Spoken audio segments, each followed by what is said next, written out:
నమస్కారం సిడిఎన్ కబుర్లతో మీ ముందుకు ముఖ్యాంశాలు. ప్రభుత్వం ఇసుక ధరలను వెంటనే తగ్గించాలి. భవన నిర్మాణ కార్మిక సంఘం డాక్టర్ అసోసియేషన్ ఆధ్వర్యంలో పట్టణంలో భారీ ర్యాలీ, ఆర్టీఓ కార్యాలయం వద్ద ధర్నా. కార్మికులకు పనులు లేక పస్తులు ఉండాల్సి వస్తుంది. ఇదే పరిస్థితి కొనసాగితే తమ బతుకులు బుగ్గిపాలే. ఆర్టీఓను కలిసి వినతిపత్రం అందించిన అనంతరం మీడియాతో భవన డాక్టర్స్ అసోసియేషన్ నాయకులు. ప్రయాణం ప్రమాదకరం, గుంతలమయంగా అలిగుంటిపాడెం రోడ్డు ఇబ్బందులు పడుతున్న వాహనదారులు. బాంబే టెక్స్టైల్స్ నిర్వాహకులు లక్ష్మణ్ రావుపై గుర్తు తెలియని వ్యక్తుల దాడి, తీవ్ర గాయాలు, ఆసుపత్రికి తరలింపు. ఇసుక రవాణాపై ప్రభుత్వం అవలంబిస్తున్న వైఖరిని నిరసిస్తూ శుక్రవారం భవన నిర్మాణ కార్మిక సంఘం డాక్టర్స్ అసోసియేషన్ ఆధ్వర్యంలో పట్టణంలో భారీ ర్యాలీ నిర్వహించారు. స్థానిక ఒంగోలు బస్టాండ్ సెంటర్ నుంచి ప్రారంభమైన ర్యాలీ ఆర్టీఓ కార్యాలయం వరకు కొనసాగింది. డాక్టర్ యజమానులు ట్రాక్టర్లతో ర్యాలీలో పాల్గొన్నారు. ర్యాలీ ఆర్టీఓ కార్యాలయానికి చేరుకున్న అనంతరం ఆర్టీఓ లక్ష్మీ నరసింహాన్ని కలిసి సభ్యులు వినతిపత్రాన్ని అందజేశారు.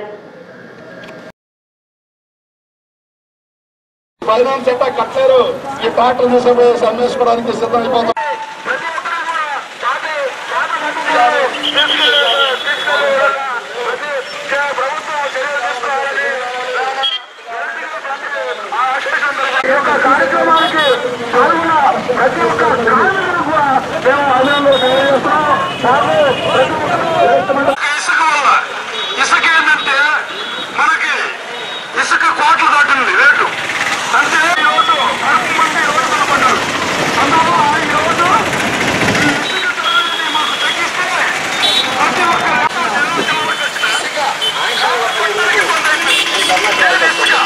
అంటే ఈ గ్రామం అయిపోయింది.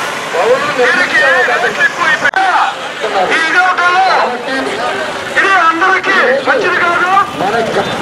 ప్రతి ఒక్క దేశపై ప్రభుత్వానికి తెలియపరచాలని మా భవన నిర్మాణ సంఘం తరఫున కార్మికులందరం కలిసి మీకు విమర్శించుకుంటున్నాం. 1800 ఒక 6 నెలల క్రితం మన ఇంటికి వచ్చే ఇసుక ఈరోజు 4000 పెట్టాల్సి వస్తుంది. అందరితో ఆగకుండా ఫ్యాక్టరీ వాళ్ళు ఏదో విధంగా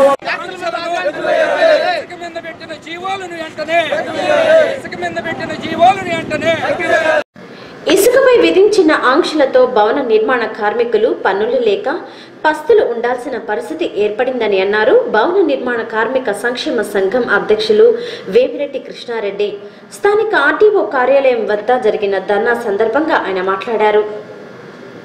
మన కావలి పట్టణంలో భవన నిర్మాణ కార్మిక సంక్షేమ తరఫున కార్మికులు, కావలి పట్టణంలో ఇతర ప్రాంత కార్మికులందరూ కూడా ఈరోజు మన కావలి పట్టణంలో ఇసుక అధిక ధరలో ఉన్నందువలన ప్రభుత్వం ఆయన కఠినమైన చర్యలు తీసుకున్నారు. కావున ట్రాక్టర్ వారు వాళ్ళందరూ కూడా మన ఈ ఇసుక నిబంధనల వల్ల ఇసుక ఆపివేయడం జరిగింది. ఇసుక ఆపినందున వల్ల భవన నిర్మాణ కార్మికులందరూ కూడా కనీసం దాదాపు 25,000 మంది ఉన్నారు. వారందరూ కూడా వీరు మన 6 నెలల నుంచి పనులు లేక వాళ్ళు ఉపాధి కోల్పోయారు. ఉపాధి కోల్పోయిందే కాక వాళ్ళు ఇతర రాష్ట్రాలకు తరలిపోయే పరిస్థితి ఏర్పడింది. ఇంత దారుణమైన పరిస్థితి ఈరోజు ఈ కార్మికులు జరిగిందంటే ఎంతో ఇది అన్యాకృతమైనది. కావున ప్రభుత్వం వారు ఈ కార్మికుల మీద ఇసుక మీద పెట్టిన నిబంధనలు వెంటనే వ్యత్యాసి కార్మికులకు ఉపాధి కోల్పోకుండా వాళ్ళు చర్యలు తీసుకోవాలని మేము ప్రభుత్వాన్ని డిమాండ్ చేస్తున్నాం. ఎందుకంటే కొంతకాలం నుంచి కూడా వీళ్ళు ఉపాధి కోల్పోయి ఇంటి దగ్గర పనులకు పస్తులు ఉండే పరిస్థితి ఈరోజు ఏర్పడింది. ఎప్పుడు కూడా ఎన్నడూ కూడా జరగలేని పరిస్థితి ఈ రోజున ఈ కార్మికులు అన్యాయం జరుగుతుంది. కాబట్టి కార్మికులందరికీ న్యాయం చేయాలని మేము ప్రభుత్వాన్ని డిమాండ్ చేస్తా ఉన్నాం. ఎందుకంటే కొద్ది రోజుల నుంచి మీరందరూ కూడా ఈ రోజున మనం శుక్రవారం 9వ తారీఖున ఈ ర్యాలీ మేము కొనసాగించడం జరిగింది. ప్రభుత్వం వారు పెట్టిన నిబంధనలు కూడా ఇసుక మీద వెత్తేయాలని, ఈ కార్మికులు అన్యాయం జరగకుండా వాళ్ళు రోడ్డుని పడే పరిస్థితి లేకుండా ఇతర రాష్ట్రాలు తరలిపోయే పరిస్థితి ఏర్పడింది. కాబట్టి దీని మీద కఠినమైన నిబంధనలు పెట్టినందువల్ల కార్మికుల కడుపులు కొట్టొద్దని మేము తెలియజేస్తా ఉన్నాం. ప్రభుత్వం ఇసుక రవాణాను ఆదాయ వనరులుగా చూడకుండా కార్మికులకు జీవనోపాధి కలిగే విధంగా చూడాలని అన్నారు భవన నిర్మాణ కార్మిక సంక్షేమ సంఘ కార్యదర్శి జల్దంకి కొండయ్య. ఈ మేరకు ఆర్టీఓ కార్యాలయం వద్ద జరిగిన ధర్నా సందర్భంగా ఆయన మీడియాతో మాట్లాడారు. భవన నిర్మాణ కార్మిక సంక్షేమ సంఘం ఆధ్వర్యంలో ఈరోజు ఈ యొక్క ర్యాలీ నిర్వహించడం జరిగింది. ఈరోజు కార్మికులు రోడ్డును పడే పరిస్థితి ఏర్పడింది. ఇది ఎందువల్ల అంటే కేవలం ఇసుక 6 నెలల నుంచి పని లేక బాధపడుతూ ఉన్నారు. ఈరోజు పెద్ద రాష్ట్రం 2 రాష్ట్రాలు అయింది. 2 రాష్ట్రాలు అయి లిమిట్గా రాష్ట్రం ఉంటే అందరికి కూడా అన్ని వర్గాల వాళ్ళకి బాగుంటుంది అనుకున్నారు. కానీ ఆ పరిస్థితి కనిపించడం లేదు. గతంలో 30 సంవత్సరాల కిందట హైదరాబాద్కి ఈ ప్రాంతం వాళ్ళంతా కార్మికులు పోయారు. మరి వారు ఆ రోజు హైదరాబాద్ నుంచి ఇక్కడ ఆడ పని తగ్గిపోయింది. వాళ్ళు కూడా ఈ 13 జిల్లాలకి వచ్చేస్తున్నారు, సీమాంధ్ర జిల్లాలకి. మరి ఈరోజు పని లేదు, వలసలు పోయే పరిస్థితి ఏర్పడింది. కార్మికులు ఎప్పుడూ లేదు. కావలి ప్రాంతంలో చుట్టుపక్కల వలసలు పోయి మేము తెలియదు ఇప్పటికి 30 ఏళ్ళ నుంచి. ఈరోజు ఆ పరిస్థితి ఏర్పడింది. ఇది తక్షణమే గవర్నమెంట్ దీని మీద ఆలోచించి కార్మికులకు పొట్టగొట్టద్దు. మరి వాళ్ళకి నిరంతరం పనులు కల్పియమని మేమేమీ కోరటం లేదు. మిమ్మల్ని మాకు లోన్లు ఇవ్వండి, మేము అది ఇవ్వండి ఇది ఇవ్వండి మేము కోరటం లేదు. నిరంతరం మాకు పని కావాలి. అన్ని బిల్డింగ్ కట్టే ప్రతి ఒక్కరికి పని ఉండాలి. కాబట్టి ఈ ఇసుక అతికి రేటు పెరిగినందువల్ల ఒక్కసారి 4.5 అయింది. గతంలో 1800కి 6 నెలల ముందు 1800కి అమ్మాల్సిన ఇసుక ఈరోజు 4.5 రేటు పట్టినందువల్ల ఇళ్ళు కట్టించే యజమానులు ఎవరు ముందుకు రావటంలే. ఇళ్ళు కట్టే యజమానులు ముందుకు వచ్చినప్పుడే కార్మికులకు చేతి నిండా పని ఉంటుంది. మరి వాళ్ళు రేటు పెరిగింది. ఆ రేటుని అనుకున్న రేటుని సవరణ చేయాలి మా డిమాండ్. ఎందుకంటే ఈరోజు దక్షిణాది రాష్ట్రాలకి ఇక్కడ ఉన్నటువంటి కార్మికులు వలసలు పోయే పరిస్థితి ఏర్పడింది. ఏ రోజు లేదు. ఈ ప్రాంతంలో కావలి డివిజన్లో ఉన్నటువంటి కార్మికులు వలసలు పోయిన పరిస్థితి లేదు. ఈరోజు అది అవమాన పరిస్థితి. ఎందుకంటే ఈ ఆంధ్ర రాష్ట్రం పాలకులకి అవమానం ఇది. ప్రతిపక్షం అధికార పక్షం అందరూ కూడా అసెంబ్లీలో దీని మీద కూర్చొని కార్మికులకి నిరంతరం పని ఉన్నప్పుడే గవర్నమెంట్ బాగుంటుంది. దయించి ఈ మీడియా తరపున మేము విన్నవించుకుంటున్నాం. దయచేసి మాకు సహాయం చేయాల్సిందిగా కోరుతున్నాం. ఇసుక గురించి ఈ ప్రభుత్వం వారు పెంచిన ధరలను వెంటనే తగ్గించాలని అందరూ కావలిపట్న ప్రజలందరూ కోరుకుని అందరికీ పనులు ఉండేటట్టుగా సహకరించాలని ప్రభుత్వాన్ని కోరుతున్నాం. ప్రభుత్వం ఇసుకపై పెంచిన ధరలతో ప్రస్తుతం పనులు లేక కార్మికులు తీవ్ర ఇబ్బందులు పడుతున్నారని అన్నారు ట్రాక్టర్స్ అసోసియేషన్ నాయకులు కుందుర్తి శ్రీనివాసులు. ఈ మేరకు శుక్రవారం ఆర్టీఓ కార్యాలయం వద్ద జరిగిన ధర్నా సందర్భంగా ఆయన మాట్లాడారు. నియోజకవర్గం పరిధిలో ట్రాక్టర్ అసోసియేషన్ తరఫున గతంలో కూడా ఎన్నో కార్యక్రమాలు చేయడం జరిగింది. ఒక ఇసుకని ఒక మాఫియాలాగా ఎర్రచందనంలాగా చేసి అసలు మనకి చుట్టుపక్కల ప్రాంతంలో ఎక్కడ కూడా పెన్నా నదులు కానీ లేవు. ఇది కేవలం ఒక ట్రాక్టర్ వాళ్ళకో, ఒక కూలోళ్ళకో, ఒక బేల్దారులకో, ఒక చెక్క పని వారికో, ఒక రంగుల వారికో కాదు. టోటల్గా ఈరోజు చిన్న ఇళ్ళు కట్టుకోవాలనుకున్న ఒక వ్యాపారస్తులు కావచ్చు, ఉద్యోగస్తులు కావచ్చు, ఈ నియోజకవర్గంలో ఉన్న ఎవరైనా కావచ్చు, చిన్న ఇళ్ళు కట్టుకోవాలనుకున్నా కూడా ఇసుక అవసరం. గతంలో ఇసుక అనేది 600, 800, 1000 రూపాయలు ఉండే ఇసుకని ఈరోజు కొత్త చట్టాలు ఒకటి తీసుకొచ్చి దాన్ని 3500 చేస్తే దాన్ని మేము కట్టుకునేవాడికి కాడికి వచ్చేటప్పటికి 4000, 5000 రూపాయలు ఇసుక పడుతుంటే ఎవరు మట్టుకు ఇళ్ళు కట్టుకోతారో ఒక చిన్న పారి కట్టుకోవడానికి లేని పరిస్థితులు వచ్చినాయి.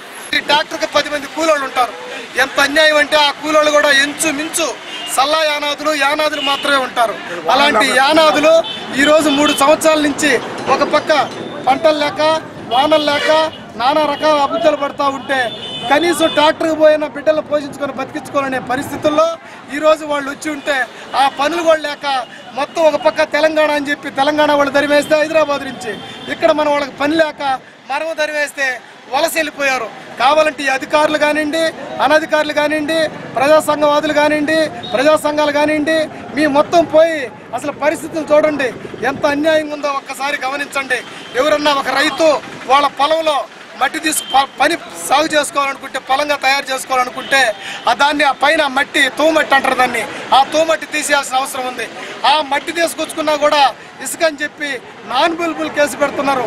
ఒక మర్డర్ చేసినోడికి బెయిల్ ఉంది, కానీ ఇసుక తెచ్చుకొచ్చుకొని నిజాయితీగా బతకాల, కష్టం చేసుకొని బతకాలనుకునేవాడిని మటుకు జైల్లో పెట్టి వారం రోజుల నుంచి బెయిల్ రావటంలే. అల్లు రామచంద్రన్ అల్లాడిపోతా ఉన్నారు. అదే వ్యక్తులు మళ్ళీ ఆ ట్రాక్టర్ను బయటకు తెచ్చుకోవాలనుకుంటే ట్రాక్టర్లో 4 లక్షల రూపాయలు అయితే 8 లక్షల రూపాయలు జామీను పెట్టి దాన్ని తెచ్చుకోవాలనుకుంటే సామాన్యుడి పరిస్థితి ఎంత దుర్మార్గంగా ఉందో ప్రతి ఒక్కరు ఆలోచించండి. ముఖ్యంగా అధికారులకు నేను విన్నవించేది ఏంటంటే, అయ్యా మనకి వాగులు వంకలు ఎలాంటివి లేవు, కనీసం లోకల్ ఇసుక, ఈ కొన్ని వాగులు జనరల్గా ప్రకృతిలో ఆ వాగు పారితేనే ఆ ఇసుక వస్తుంది. అలాంటి ఇసుకను కూడా ఇలాంటి ముఖ్యమైనవి పెట్టి పేదోడికి ఇంటికి చిన్నదానికి లేకుండా చేయొద్దయ్యా. మీరు మంచి పని చేసుకొని పెద్ద పని చేసుకొని గవర్నమెంట్కి తెలియపరచండి. కనీసం లోకల్గా బ్రతకటానికి నలుగురికి గుర్తు కలిగించండి అని చెప్పి ప్రతి ఒక్క అధికారిని పేరున నిజంగా చేతులెత్తి మొక్కాల్సిన పరిస్థితి ఉంది. స్థానిక 40వ వార్డు కామాటివారి వీధిలో సైడ్ కాలువల నిర్మాణం సక్రమంగా లేకపోవడంతో స్థానికులు ఇబ్బందులు పడుతున్నారు. మురుగునీరు పారేందుకు కాలువలు సక్రమంగా ఉండకపోవడంతో రోడ్డుపైనే ప్రవహిస్తున్నాయి. అధికారులు స్పందించి ఈ ప్రాంతంలో నూతన డ్రైన్లను నిర్మించాలని స్థానిక ప్రజలు కోరుతున్నారు.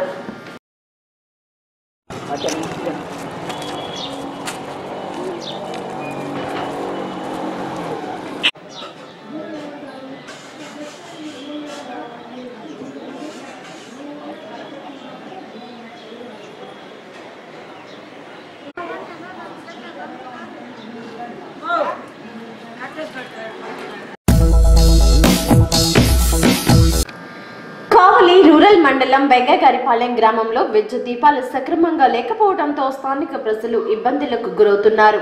స్తంభాలు ఉన్న వాటికి విద్యుత్ దీపాలు లేకపోవడంతో రాత్రులు బయటకు రావాలంటే ఇబ్బందికర పరిస్థితి ఉంటుందని స్థానికులు అంటున్నారు.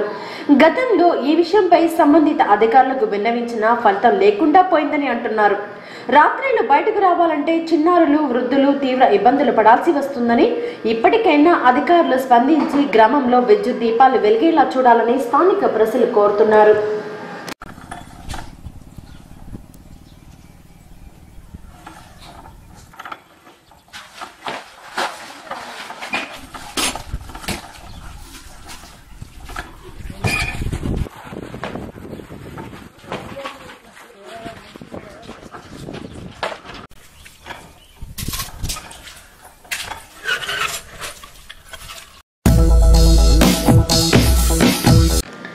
గుంతలమయంగా ఉండే రోడ్డు, పైగా వాహనాలు నడవాలన్న ఇబ్బందికర పరిస్థితి. ఇది కావలి రూరల్ మండలం అల్లిగుంటపాలెంకి వెళ్లే రోడ్డు మార్గం. ప్రతి నిత్యం ఆటోలు, ద్విచక్ర వాహనాలు ఈ మట్టి రోడ్డు గుండానే రాకపోకలు సాగిస్తుంటాయి.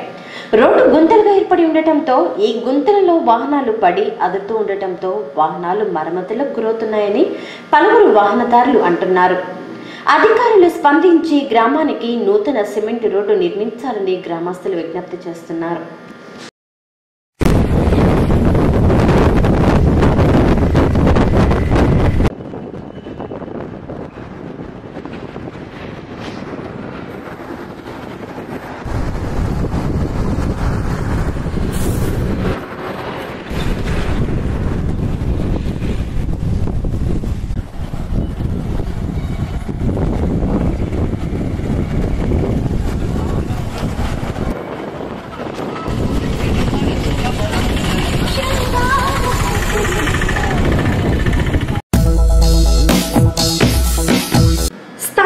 పాతూరు నుంచి జాతీయ రహదారి వైపు వెళ్లే మార్గం గుంతలమయంగా ఏర్పడి అధ్వానంగా ఉంది.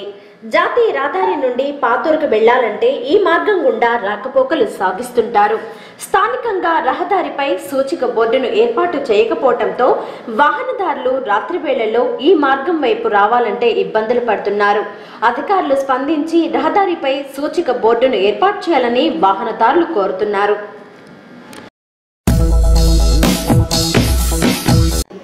సంక్రాంతి పండుగను పురస్కరించుకుని నెల్లూరు శుభమస్తు షాపింగ్ మాల్లో నిర్వాహకులు లక్కీ ట్రిప్ నిర్వహిస్తున్నారు. ఇందులో భాగంగా ప్రతిరోజు లక్కీ డ్రాను నిర్వహించి బహుమతులను అందజేస్తున్నారు. ఈ షాపింగ్ మాల్లో పట్టు చీరను కొనుగోలు చేస్తే కూపన్ను అందజేస్తారు. ఈ కూపన్లను బాక్స్ లో ఉంచి ప్రతిరోజు మధ్యాహ్నం డ్రా తీస్తున్నారు. అదేవిధంగా వారంలో ఓసారి జరిగే డ్రాలో నానో కార్ అందజేయడం జరుగుతుందని నిర్వాహకులు తెలియజేశారు.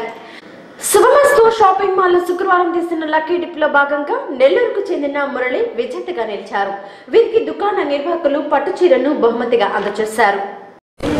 స్వచ్ఛ భారత్ శాంతి భోగి పేరుతో వెంకటేశ్వరపురం బ్లాక్ బోర్డ్ మిత్ర మండలి వారు మా శుభమస్తు షాపింగ్ మాల్ వారిని సంప్రదించి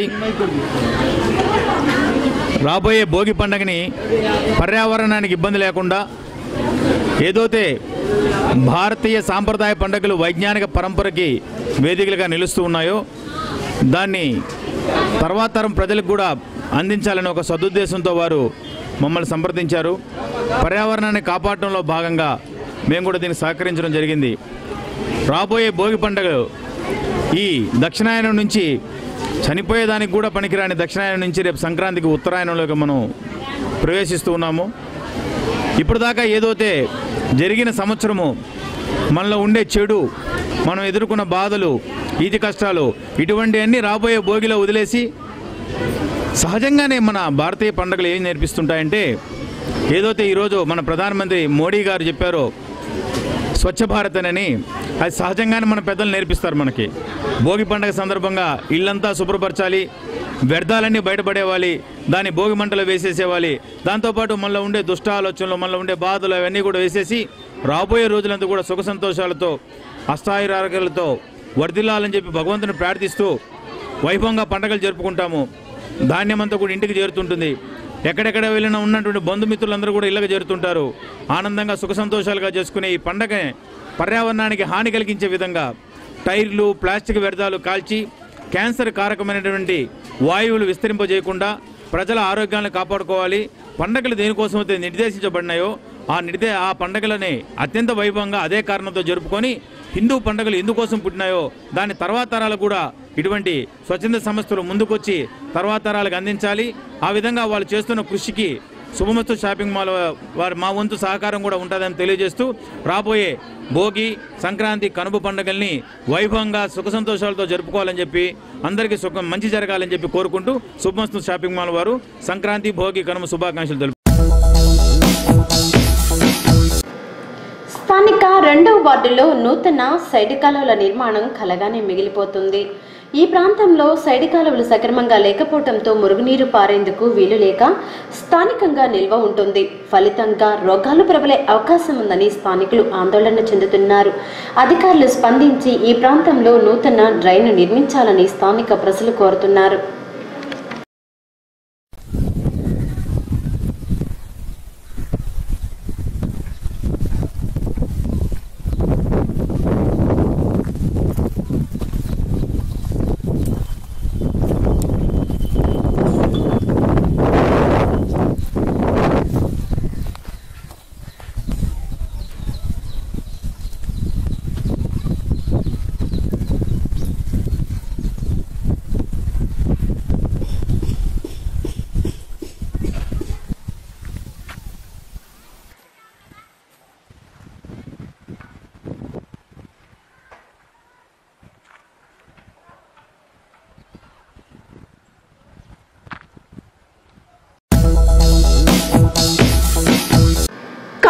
రూరల్ మండలం వెంగగారిపాళ్యానికి వెళ్లే రోడ్డు అధ్వానంగా ఉంది.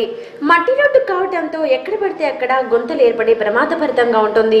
ఈ మార్గం గుండా నిత్యం ఎంతో మంది పాదచారులు, వాహనదారులు రాకపోకలు సాగిస్తుంటారు.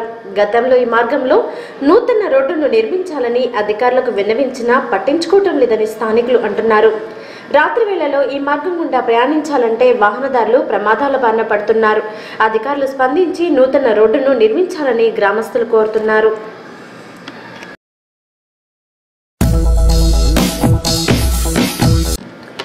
కావలి రూరల్ మండలం వెంగగారిపాలెంలో ప్రజలు తాగునీటి కోసం తీవ్ర ఇబ్బందులు పడుతున్నారు. గ్రామంలో బావులు ఉన్నా అందులో నీరు అడుగంటి ఉండటంతో మంచినీటి కోసం ప్రజలు అవస్థలు పడుతున్నారు. అధికారులు స్పందించి గ్రామంలో మంచినీటిని సరఫరా చేయాలని గ్రామస్తులు కోరుతున్నారు.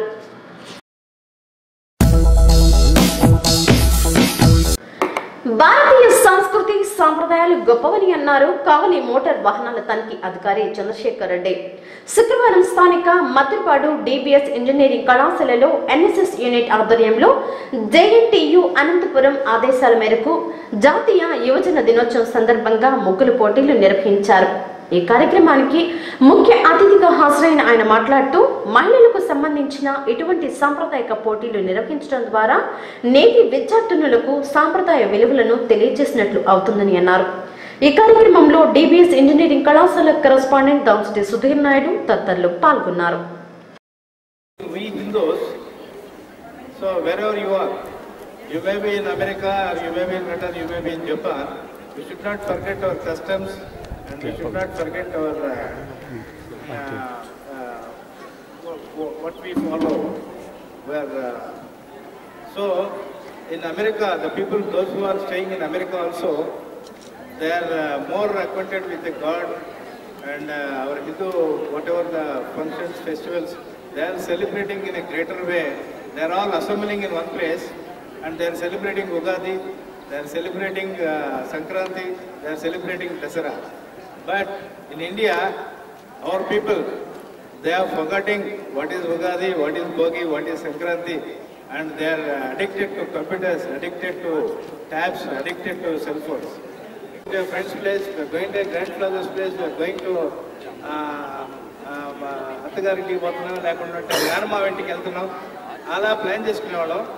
ఇప్పుడు సెలవు ఇచ్చిన ఎవ్వరూ పోవట్లే. వాళ్ళ తాతగారిని చూడడం పోవడం లేదు, వాళ్ళ అత్తమ్మని చూడడం పోవడం లేదు, వాళ్ళ మేనమావని చూడడం పోవడం లేదు. మీరు పోయినట్లయితే మీ తల్లిదండ్రులు మీ స్టైలు మీ వ్యవహారం మీ ఇంట్లో ఉన్నట్టు కాకుండా మీరు బయటకు పోయినట్లయితే అక్కడ ఎలా ఉంది, ఒక మీ రిలేటివ్స్ ఎవరైనా పెద్ద సిటీలో ఉంటే సిటీలో ఎలా ఉంటుందో తెలుస్తుంది, మీ రిలేటివ్స్ ఎవరైనా చిన్న విలేజ్లో ఉంటే అక్కడ ఎలా ఉంది, పరిస్థితులు ఏంటి, అక్కడ ఎంత ప్రాబ్లమ్స్ ఉన్నాయి, ఎన్ని సమస్యలు ఉన్నాయి, 10 మందితో కలిసినప్పుడు కొన్ని కొత్త కొత్త విషయాలు మనం నేర్చుకుంటాం, కొన్ని కొత్త కొత్త వ్యవహారాలు మనం నేర్చుకుంటాం. పట్టణంలోని ట్రంక్ రోడ్డు గుప్తా సెంటర్ సమీపంలో పైప్ లైన్ లీక్ అయిన సంఘటన శుక్రవారం చోటు చేసుకుంది. ఈ పైప్ లైన్ లీకేజీ కారణంగా మంచినీరు వృధాగా పోయింది. స్థానికంగా నిర్మాణం చేపడుతూ ఉండగా గుంతలు తీసే క్రమంలో నేలను తవ్వగా పైప్ పగిలింది. ఫలితంగా మంచినీరంతా రోడ్డుమయమైంది.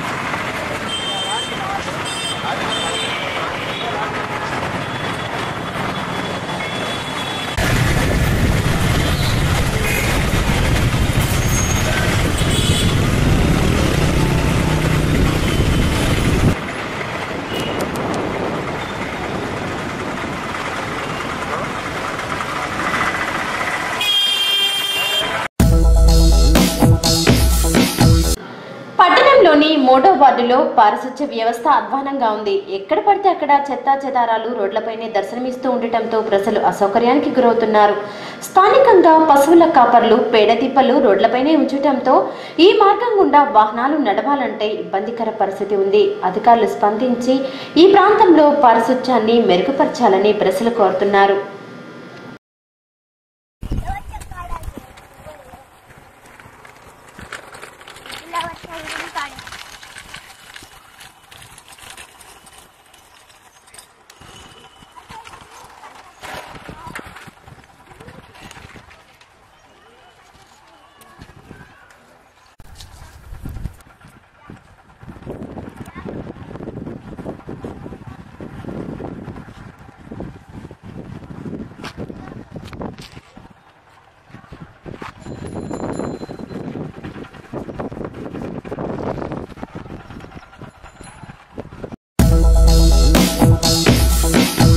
పట్టణంలోని బాంబే టెక్స్టైల్స్ నిర్వాహకులు కనమల్లపూడి లక్ష్మణ్ రావుపై దాడి జరిగిన సంఘటన శుక్రవారం చోటు చేసుకుంది.